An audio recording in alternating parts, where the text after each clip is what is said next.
Pessoal, boa noite, tudo bem? É o seguinte, nós vamos iniciar a nossa aula e eu gostaria de corrigir com vocês o exercício que eu postei para vocês, as questões do exame de suficiência relacionado com a parte pública, ok? Então, nós vamos agora corrigir esse exercício, né? Eu vou comentar com vocês, ok? O que acontece? Hoje nós vamos falar de um assunto que é, no caso, a contabilidade pública e a contabilidade privada. A contabilidade pública, ela tem uma diferença que ela é totalmente direcionada ao setor público, ok? Então, ela direcionada ao setor público, ela vai ter uma finalidade que é gestão pública, tanto no âmbito municipal, estadual ou federal, ok? Então, as questões que a gente vai olhar aqui são exemplos, né? Eu sei que, embora tenha, né, uma certa novidade para vocês, mas eu gostaria de mostrá-los como que funciona as questões do exame de suficiência que são voltadas para a contabilidade pública, né? Então, eu disponibilizei aí, vocês podem ver, questão 21. Então, nós vamos comentá-la, né? A questão 21. Nós vamos comentar, ok? E aí a gente vai também falar, né? À medida que a gente for resolvendo a questão, a gente vai falar também sobre a diferença da questão da contabilidade pública e contabilidade privada, ok? Professor. Pois não? Boa noite, tudo bem? Boa noite. Deixa eu perguntar, essa é a última aula antes da prova, né? Isso. Ah, tá. Só para a última aula, né? Semana que vem já é a prova de vocês, tá bom? E o que eu pedi é o seguinte, né? O pessoal Não, aí... semana que vem são as provas interativas, não? Interativas. De 4 a 10 e na outra a sua. Na outra minha. O que eu pedi também é o pessoal ter cuidado aí. Quem está, né? Eu chamei aí no grupo, está devendo algum exercício, né? Providenciar, tá bom? Então vamos comentar essa questão aqui. O que acontece? Nesta questão aqui, o seguinte: de acordo com as normas brasileiras de contabilidade ao setor público, é analisar as variações patrimoniais acontecidas nos itens. Então, nós vamos analisar as questões patrimoniais, ok? Aí diz o seguinte: ocorridos nos registros contábeis de uma prefeitura em relação ao patrimônio líquido. Em seguida, analisa a opção correta. Então, veja bem. Lançamento de IPTU na data da ocorrência do fato gerador. 2, letra B, né? Aquisição de veículo a prazo. C, contratação de operação de crédito. D, reconhecimento e regime de competência mensal do 13º salário a ser pago no final do ano. Aí diz, classificam-se como variações patrimoniais qualitativas aquelas descritas nos itens. Então, aí, o que a gente tem que observar é o seguinte: o que é qualitativo é algo, né? Variação patrimonial no setor público. Boa noite, turma. Boa noite, seja bem-vinda. O que é direcionado, né, ao setor público, o que agrega, né, para o setor público, a variação patrimonial qualitativa é aquela que vai agregar ao setor público. ok? Então, neste caso, a aquisição do veículo a prazo então vai agregar, né? É mais um item para o setor público. Aí a letra B está correta.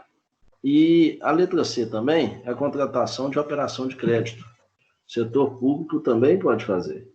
Então, a resposta vai ser a letra B, que é a opção B e C, ok? Isso significa o quê? Significa que a empresa, né, o órgão público, adquiriu, né, teve uma variação patrimonial qualitativa, agregou, aumentou, né, patrimonialmente para o setor público, ok? Agora nós vamos na letra número 22. De acordo com o NBC, Patrimônio e Sistemas Contábeis, o sistema contábil está estruturado em subsistemas de informações. Então, nós temos sistema orçamentário, sistema patrimonial, sistema de custos e subsistema de compensação. Como que funciona isso? Aqui nós temos que relacionar o número 1, a primeira coluna, com do lado direito, né? Então, essa aqui é uma questão até muito tranquila de nós olharmos. Por quê? Porque ela está dizendo o seguinte aqui, ó.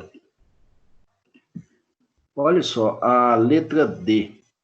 A letra D, ela fala o seguinte, que as opções 4, 1, 3 e 2. Olha só para você ver aqui, ó. Veja na opção aí, ó, subsistema de custos. Se você olhar na opção que tem aí, ó, registrar, processar e evidenciar os custos dos bens e serviços produzidos e ofertados à sociedade pela entidade pública. Então, se você observar aí, vai te dar a opção de o número 3 ser a última, penúltima, vai evidenciar a letra B, que é 4, 1, 3 e 2. Então, a gente consegue matar essa resposta aí pelo item aqui, ó, subsistema de custos. Então, você já vai ver aqui, ó, registrar, processar e evidenciar os custos dos bens e serviços produzidos e ofertados à sociedade pela entidade pública. Então, é a finalidade dos subsistemas de custos. Então, a resposta é a letra D. Ok? Então, desta aí, nós fizemos a número 21 e a número 22. Ok? Eu vou disponibilizar para vocês também o gabarito, tá bom? Eu mando daqui a pouquinho. Agora, nós vamos olhar aqui a outra questão que nós discutimos, que eu mandei para vocês, que foram as questões 22, 23 e 24. Ok? Eu já vou colocar aqui para vocês essa questão aqui, vou disponibilizar agora. Então, aqui, ó.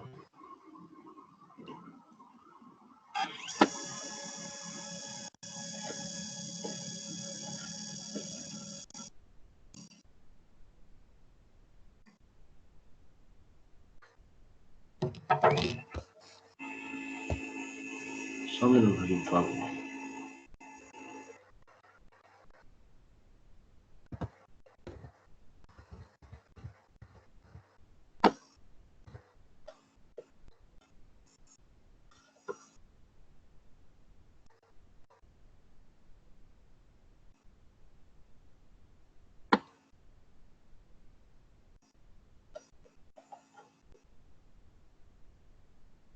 Aí, ó, disponibilizando para vocês. Questão, nós vamos corrigir, né? 22, 23, 24. Então, vamos analisá-las, né? E daqui a pouquinho eu vou falar mais um pouquinho para vocês de contabilidade pública e contabilidade privada. Tá bom? Só um minuto, por favor.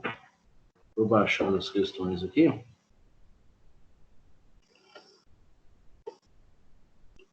Então, nós vamos fazer 22, 23 e 24.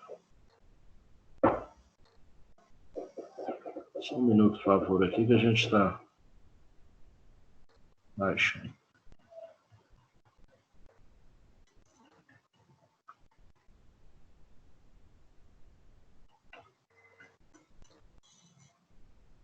Então, vamos lá. Ó,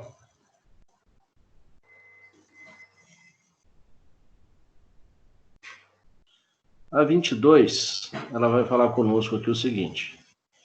Vou pegar a resposta aqui. Talvez até vocês ainda não viram esse conteúdo, mas é interessante vocês verem, né?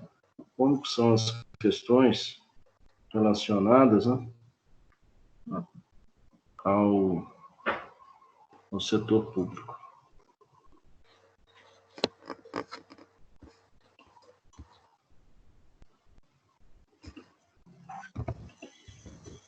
Só um minuto aqui, por favor.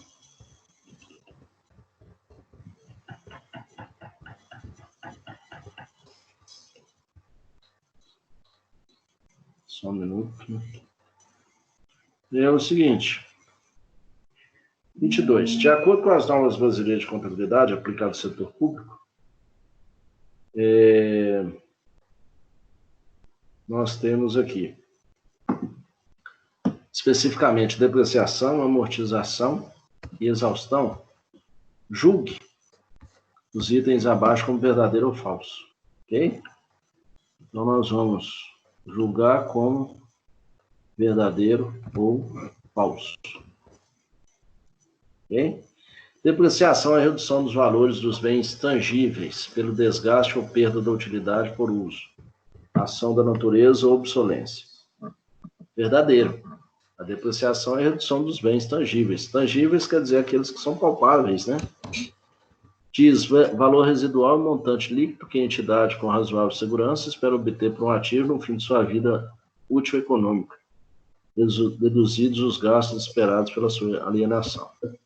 Ok, valor residual é isso mesmo.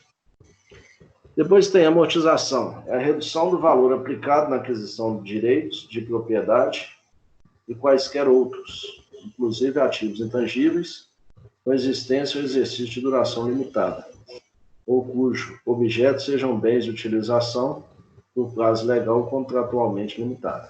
Ok. Amortização, sim, é a redução do valor aplicado na aquisição de direitos de propriedade. Por último, tem valor líquido contábil, é o valor do bem registrado na contabilidade, em determinada data, deduzido da correspondente depreciação. Então, quando tem a depreciação, amortização ou exaustão, nós iremos chegar no valor líquido contábil. Então, também está certo. Então, da 22 é a resposta letra D. Ok? Depois nós vamos agora na questão número 23.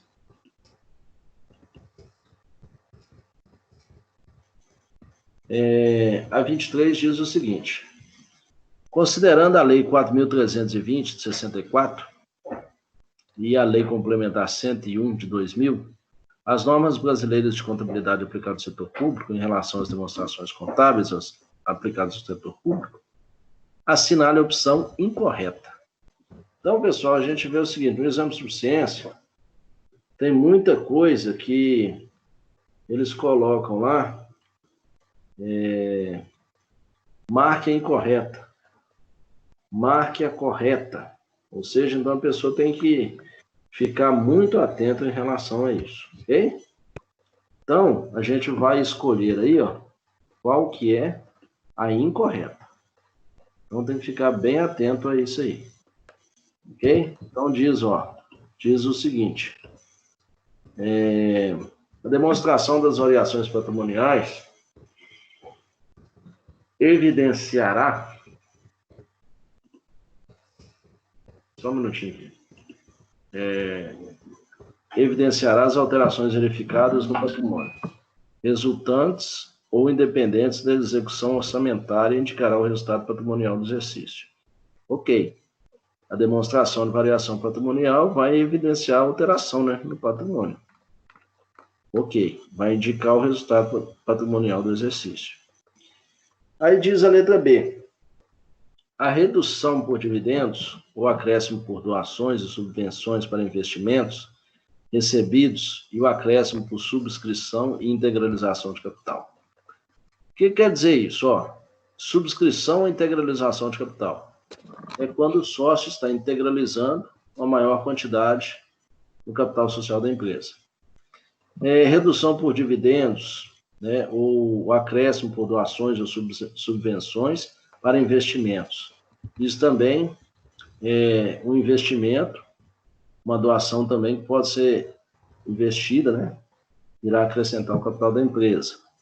São exemplos de itens que afetam o patrimônio líquido e conjuntamente o ativo e o passivo, apresentados na demonstração de mutações do patrimônio líquido. Ok, tá certo, é isso mesmo. Agora a letra C diz o seguinte: balanço financeiro demonstra receitas e despesas previstas em confronto com as realizadas em sua estrutura. Evidencia as receitas e as despesas orçamentárias por categoria econômica. Confronta o orçamento inicial e as suas alterações com a execução, demonstra o resultado orçamentário e discrimina as receitas por fonte e as despesas por grupo de natureza. A letra C ela está incorreta, por quê? O balanço financeiro demonstra receita e despesa prevista em confronto com as realizadas em sua estrutura. Evidencia as receitas e despesas orçamentárias. O orçamentário aí que está errado. Porque o balanço financeiro ele vai evidenciar receita e despesa financeira e não orçamentária. Ok? A letra D está correta. O balanço patrimonial demonstrará o ativo financeiro, o ativo permanente, o passivo financeiro e o passivo permanente. Enquanto ele corrige, é para a gente ficar aqui esperando ele, sem fazer nada. Eu estou corrigindo com vocês. Estão me ouvindo? Alô? Vocês viram aí no Zap que eu disponibilizei esse exercício? Sim. Tá? Estão me ouvindo? Eu estou. Sim, Tá. professor, também estou. Tá. Eu também estou. Então tá bom. Eu só estou terminando essa parte aqui, porque eu passei esses exercícios e não corrigi, tá? É rapidinho. Então, a letra D diz que a letra D também é verdadeira, tá bom? E a última questão agora é a 24, ok? Aí diz, de acordo com o NBC-T, avaliação e mensuração de ativos e passivos de entidades do setor público, em relação aos estoques, analise a opção incorreta. Então, aqui está cobrando o seguinte: qual que é a questão do estoque, né? Como que a gente vai avaliar, no caso, o estoque? Então, diz, letra A, deve ser adotado o método WEPS para mensuração e avaliação das saídas do almoxarifado. A resposta aí é a 24. A incorreta, a resposta aí, letra número 24, letra A, é incorreta. Porque o método adotado para mensuração no Brasil é o PEPS. A legislação não permite o EPS, ok? Tem uma colega aqui, que só um minutinho, que pediu para entrar aqui. Isso. Aí estou admitindo ela aqui, só um minuto. Então, a letra B, deve ser adotado o valor de mercado, se o valor de aquisição de produto ou de construção for superior do mercado, está correto, ok? Os estoques são mensurados ou avaliados com base no valor de aquisição, no valor de produção, também está correto, a letra C. E os resíduos e os refugos devem ser mensurados na falta de critério mais adequado, pelo valor realizável líquido. Ok, está correto também. Então, com isso, eu corrigi aqui este tópico das questões do exame de suficiência, que são direcionadas ao setor público. E agora eu passei para vocês agora uma atividade que vocês estão me ouvindo, por gentileza? Sim. Então, beleza. Eu vou disponibilizar aqui para vocês novamente, eu já até mandei aí, um exercício para vocês darem uma olhada no exercício. Este aqui, dia 2/6/2020. Eu disponibilizei aí para vocês, que é a aula de hoje. Então, o que eu quero que vocês podem abrir aí, por gentileza? Abram aí no Word para a gente olhar junto. Bom? por favor.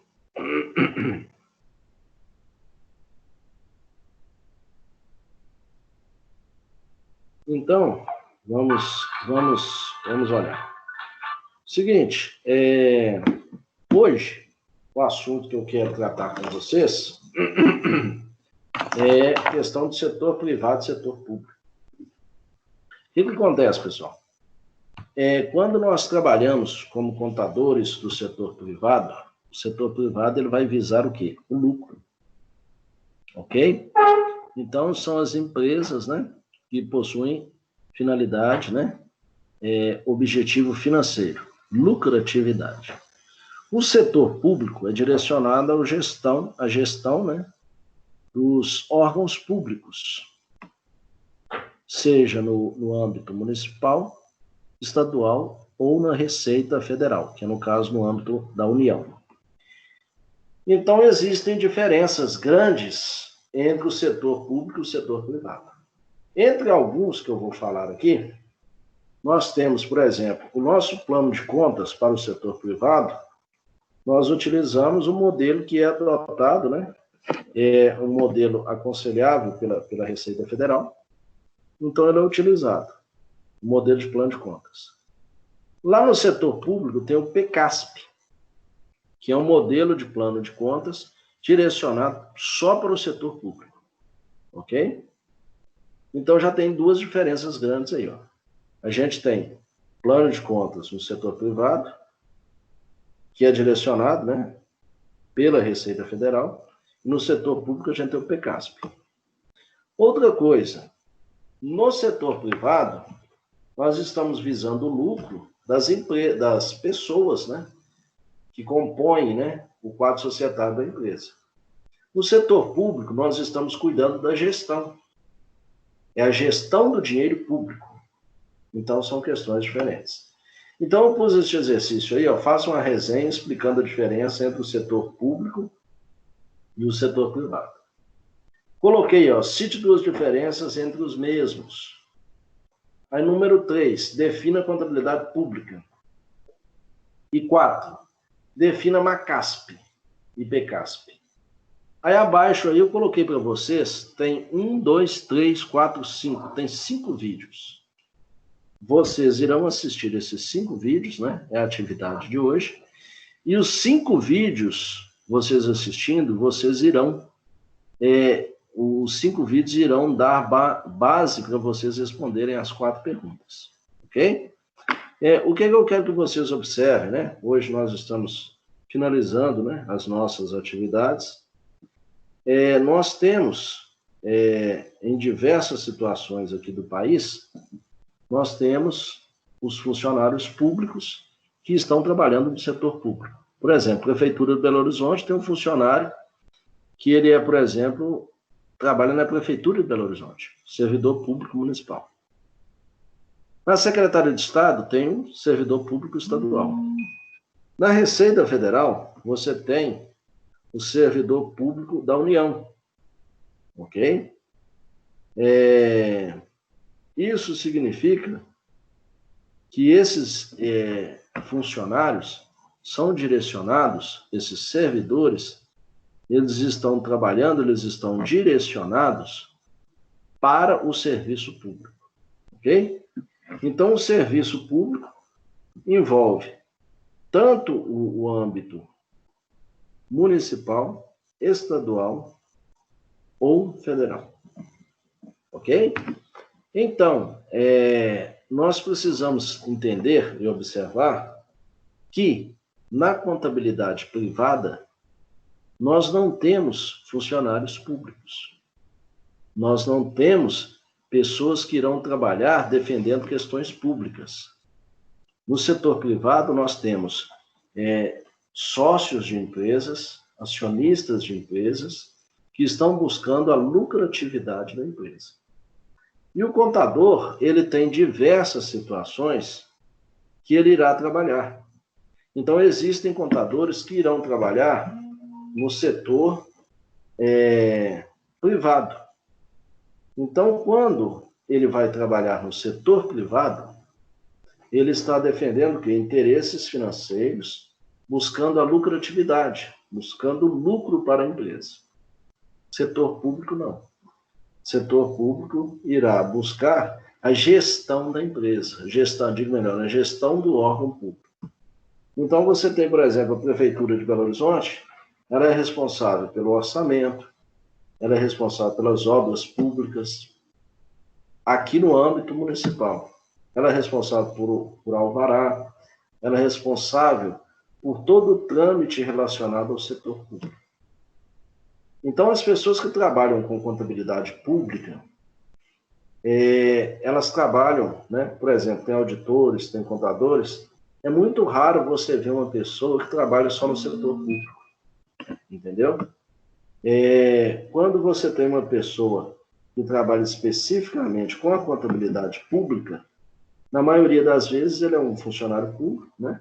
Que vai atender, né? Trabalha ali nos órgãos públicos, ou então ele é um auditor que faz também auditoria para serviço público. Mas as empresas públicas, por exemplo, Copasa, CEMIG, né? Então, tem muitas diferenças. Tem muitas diferenças entre a contabilidade privada e a contabilidade pública, ok? Então, esses vídeos que eu deixei aí para vocês, esses vídeos aí, são vídeos que irão agregar para vocês verem as questões pertinentes ao setor público, ok? É interessante vocês assistirem os vídeos, porque isso vai dar a você um pequeno direcionamento, porque vocês ainda terão disciplinas, né, voltadas para o setor público. Mas no final deste nosso percurso aqui, o que eu queria especificá-los, né, exemplificá-los, é sobre você ter um norte, você ter um direcionamento sobre o que é setor público, o que é contabilidade pública, o que é contabilidade privada. Bom? Então, esse exercício aí eu deixei disponível para vocês. Vocês podem me mandar este exercício até dia 5, até sexta-feira, por favor. É o último exercício que eu estou mandando para vocês, tá? Então, dia 5, eu já vou lançar as notas deste exercício. Todas as notas, né, parciais, incluindo este exercício. Então, vai ser baseado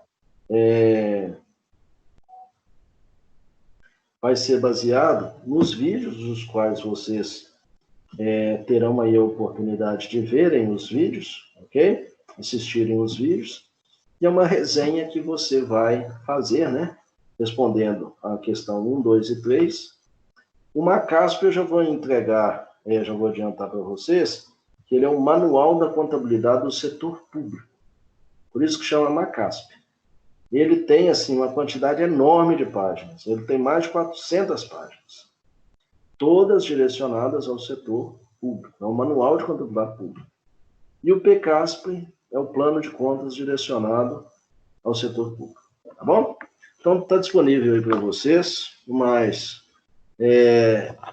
a nossa prova, eu vou cobrar apenas 2 tópicos, que vai ser código de ética e vai ser aqueles passos para abertura de empresa, tá bom?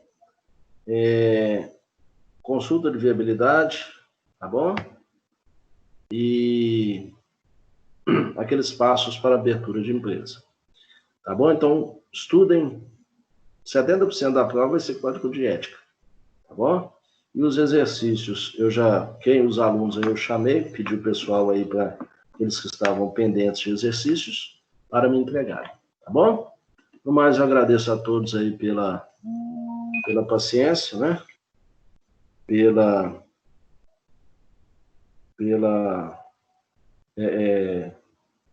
Pela colaboração que vocês tiveram conosco no decorrer do semestre. Infelizmente, nós tivemos essa pandemia aí, é uma questão que ainda, né, está se prolongando.